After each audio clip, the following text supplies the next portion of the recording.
everyone, welcome back. Thank you for your patience while I've been gone. I had intended to do some vlogs along the way leading up to the move, but I just realised that I needed to be fully present for it, and things just got so busy anyway, and life was too full to add anything else. So I actually stepped away from my work, gave myself permission to step away from everything and just be fully present for the transition.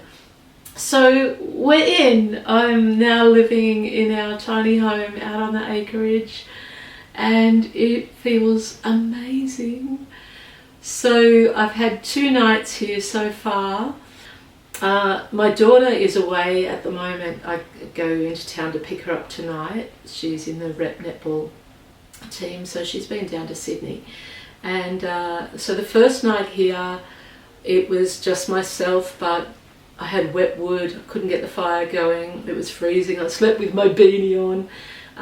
The friends who helped move me, I had to work in with their availability, so they didn't leave till after dark.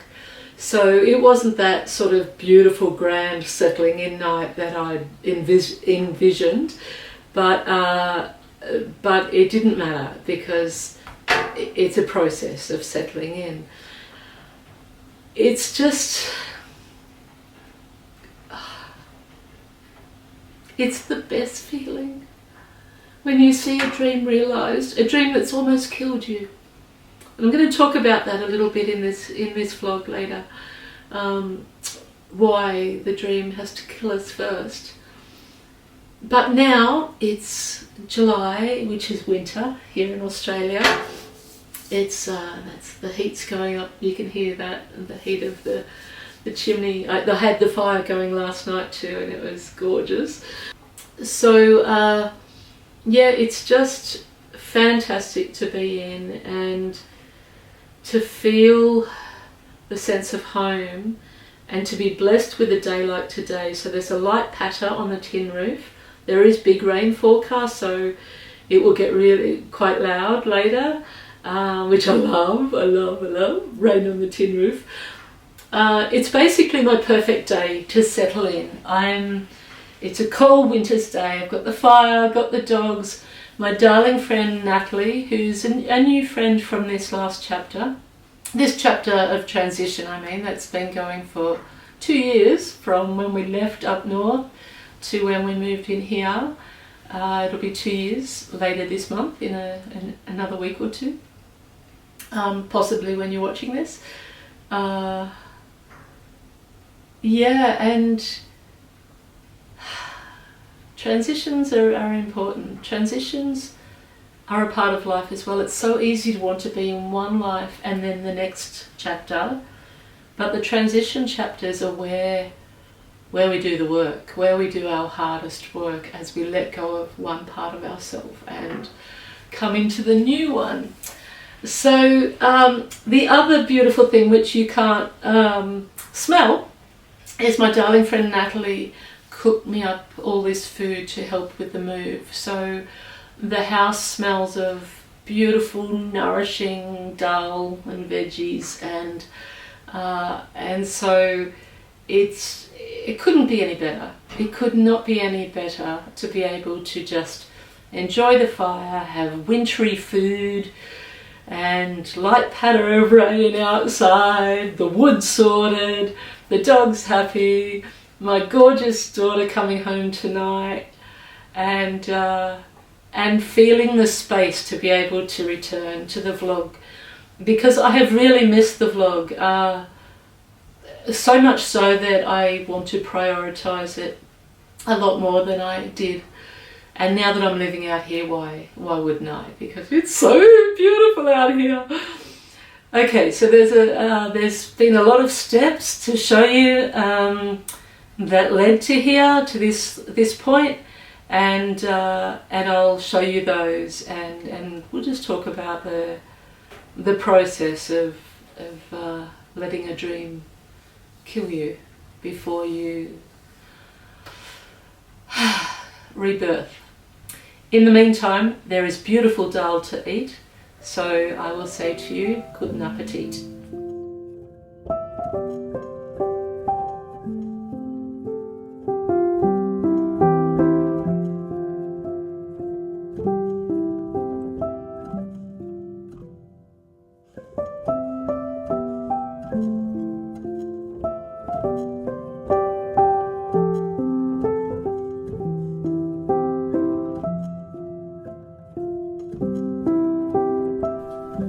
It's been an enormous journey from the seed of this dream being planted to seeing it into reality. More steps and decisions were involved in the building process than I ever could have imagined.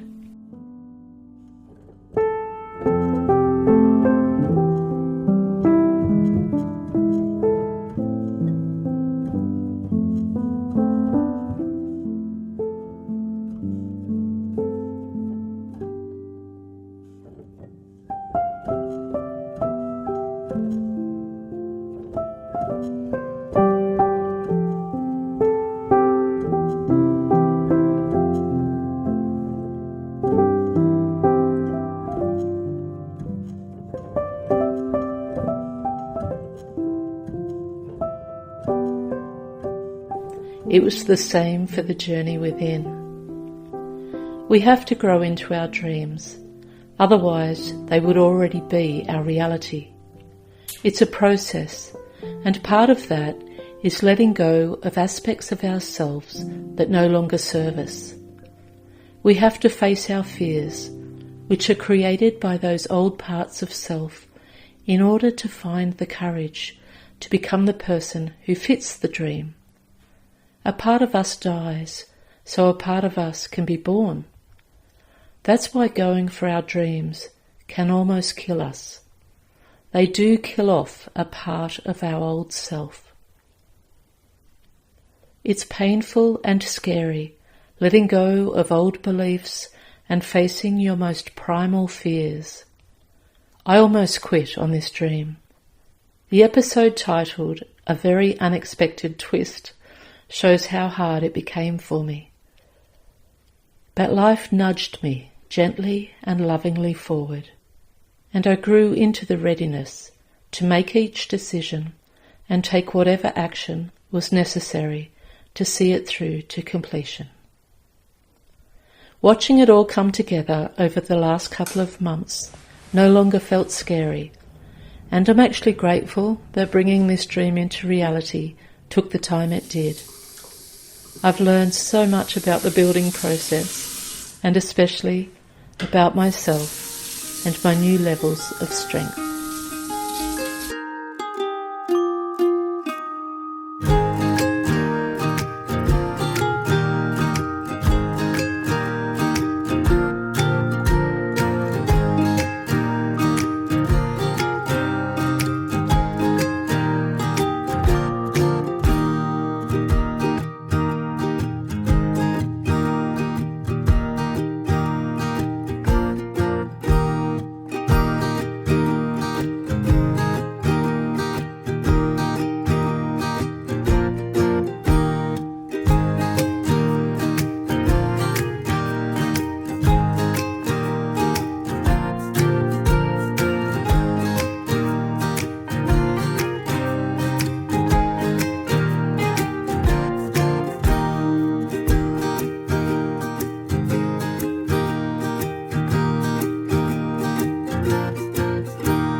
Thanks for tuning in and sharing this journey with me.